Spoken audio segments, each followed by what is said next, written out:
Bonsoir à tous, nous sommes le mercredi 2 novembre, ravis de vous retrouver. Voici les titres de cette édition. Une journée pour gérer les risques professionnels des entreprises. Elle est organisée demain à la Chambre de commerce et d'industrie de Troyes.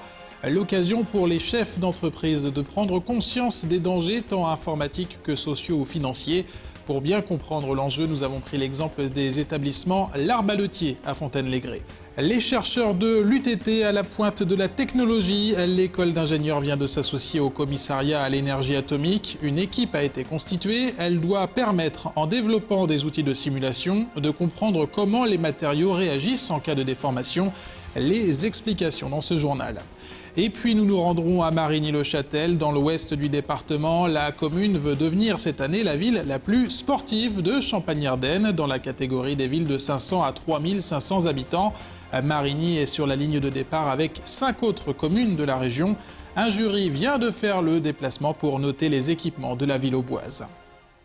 Comment gérer les risques professionnels? La question sera posée demain à la Chambre de commerce et d'industrie de Troyes. Le club des créateurs et repreneurs d'entreprises de l'Aube organise une journée pour apprendre à gérer toute forme de risque. Les chefs d'entreprise pourront venir chercher des idées et des solutions avant qu'il ne soit trop tard pour bien comprendre les enjeux, notamment dans le domaine de l'informatique. Regardez ce reportage de Jonathan Boisset. Il s'est rendu aux établissements L'Arbaletier à Fontaine-les-Grès. Vous avez l'arrivée en fait de la matière. Et vous voyez, la machine n'a pas, du moins la matière n'a pas eu le temps de se relever, que le bras a tout de suite percuté la machine. Grâce à ce système de surveillance des machines par le biais de caméras vidéo, le risque de panne ou de défaillance technique est ici, sinon limité, au moins surveillé 24 heures sur 24. L'entreprise L'Arbaletier travaille l'aluminium pour l'agencement de magasins. Elle emploie une centaine de salariés à Fontaine-les-Grès. La direction a choisi de mettre en place cet outil il y a 7 ans pour se prémunir de panne et surtout en faire part aux fournisseurs. Ces films peuvent servir, dans le cas où je vous ai expliqué, aux fournisseurs pour déterminer la raison réelle d'une panne. Est-ce que c'est une erreur humaine ou est-ce que c'est une erreur de programmation puisqu'il s'agit de machines à commande numérique?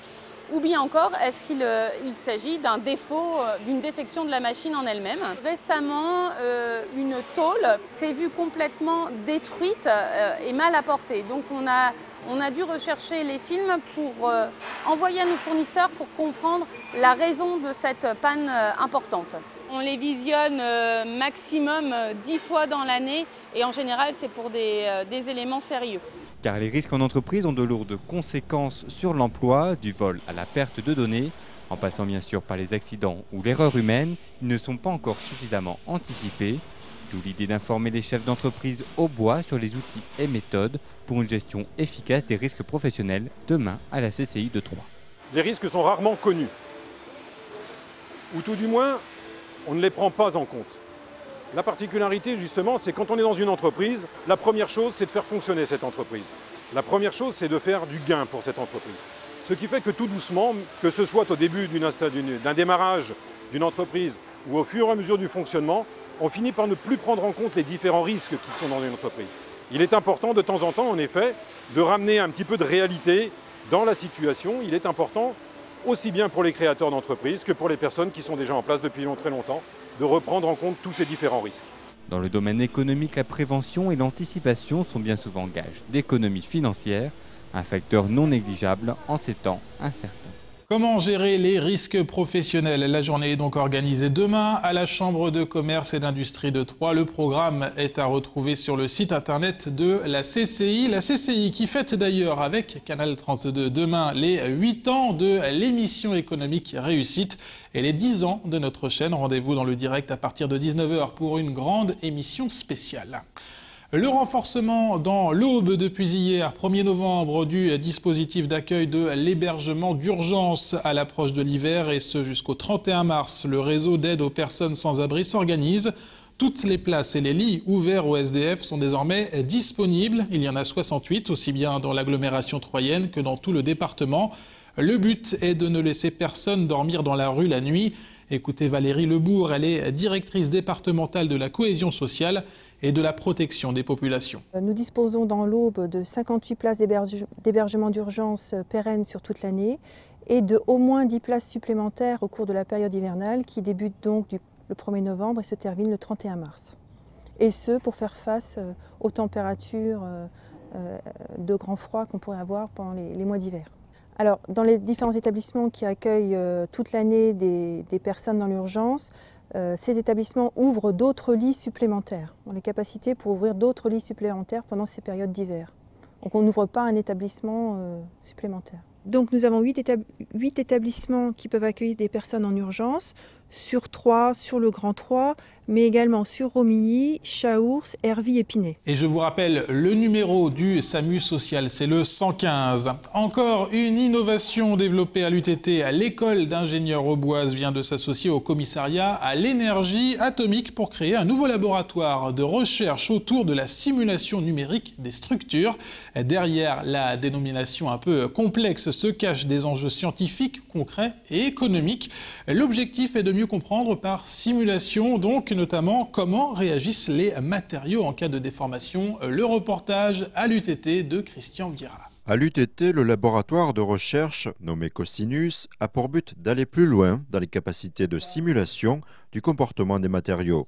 Et elle paraît absolument sans aucun défaut. En réalité, quand on la coupe à l'intérieur, regardez le type de défaut qui s'appelle des défauts enchauvrants. Et la simulation numérique permet de prévenir la formation de ce genre de choses. Prévenir les risques de rupture, la durée de vie d'une pièce, tel est le but des 45 chercheurs, doctorants et ingénieurs du commissariat à l'énergie atomique et de l'UTT qui collaborent depuis le 5 octobre sur le comportement des matériaux dans un milieu agressif. De température, de vitesse de sollicitation, d'environnement agressif, de type radiation, de type oxydation. Nous, notre apport, c'est qu'on développe d'abord des modèles mathématiques adaptés à ces phénomènes sévères. Ce ne sont pas des phénomènes dont la prévision est facile. Ces recherches s'appliquent dans tous les domaines de l'industrie. Elles permettront de diminuer le coût et d'améliorer la précision des essais, comme par exemple les crash tests d'automobiles. Si on le fait numériquement, on peut se permettre de faire des centaines d'essais qui ne coûtent pas grand-chose que de la simulation numérique. Et quand on aura tout optimisé et tout sur la base de cette modélisation, eh bien on va faire un seul essai. En général, un seul essai suffit. UTT et CEA vont partager leurs connaissances et leurs outils. On peut avoir des tensions qui sont issus des procédés de fabrication comme le soudage ou d'autres procédés. On peut mesurer des déplacements qui sont de l'ordre de 100 fois le diamètre d'un atome. Sur l'écran, vous voyez la zone noire qui correspond au trou que l'on a opéré dans la surface. Et autour, les zones colorées correspondent à des relâchements.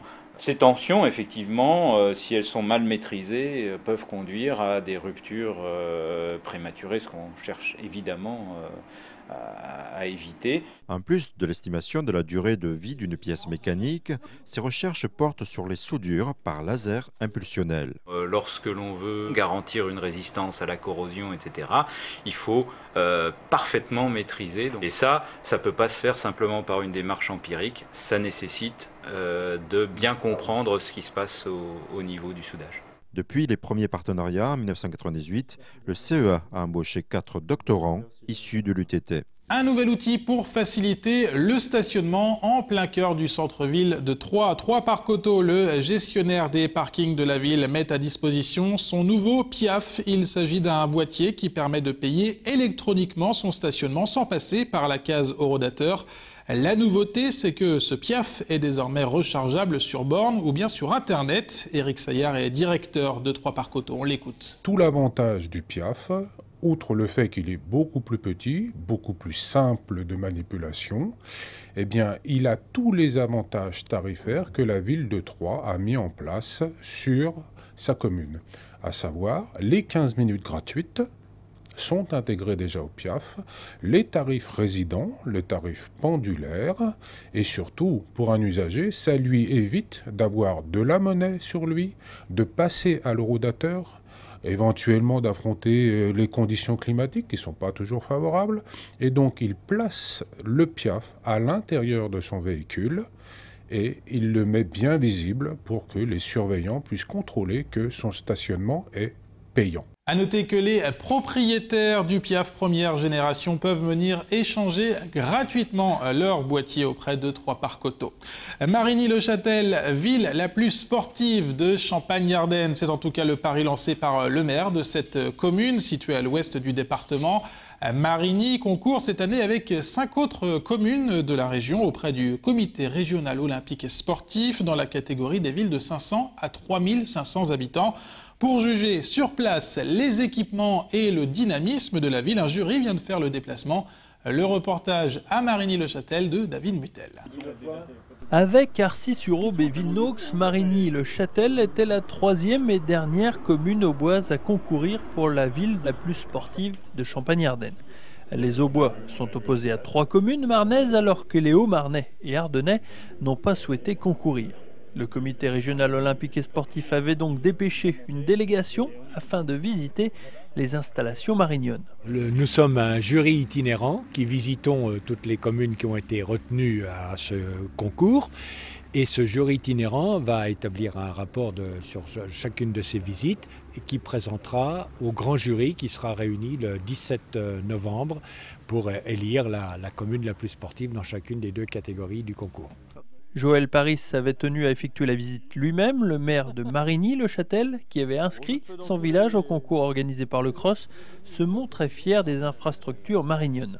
Cours de tennis flambant neuf, skatepark, stade avec tribune et piste d'athlétisme homologuées, ainsi qu'un gymnase multifonction comprenant un mur d'escalade. J'ai pensé qu'on devrait être à tout le moins dans le lot des présélectionnés et je crois que j'avais raison puisque voilà, aujourd'hui on a la visite des responsables et quelque part, même si on en reste que là, c'est quelque part un peu une récompense également pour notre commune d'être quand même parmi les 6 communes retenues en Champagne-Ardenne. La candidature de Marigny-le-Châtel n'a pourtant rien à rapporter au maire marignon. En effet, il n'y a rien à gagner dans ce concours lancé par le CROSS, ou presque. Pour la commune gagnante, la ville gagnante, il y aura 4 plaques d'entrée de ville indiquant que ça a été la commune la plus sportive de l'année 2011, puisqu'il faut millésimer, du genre comme les fleurs, les villages fleuris, etc. Malgré tout, la ville de Marigny-le-Châtel, dans le futur, pourrait se voir confier l'organisation de manifestations sportives ainsi que l'attribution de subventions, même si, actuellement, ce n'est pas à l'ordre du jour. Reste que Joël Paris a tout compris à l'esprit du sport, que l'essentiel était avant tout de participer. C'est la fin de cette édition, merci de votre attention. Tout de suite, la météo, signée Cyril Tavernet pour votre jeudi dans l'Aube. Demain, vous retrouverez Mathieu Mercier pour le JT. Très belle soirée à tous sur Canal 32.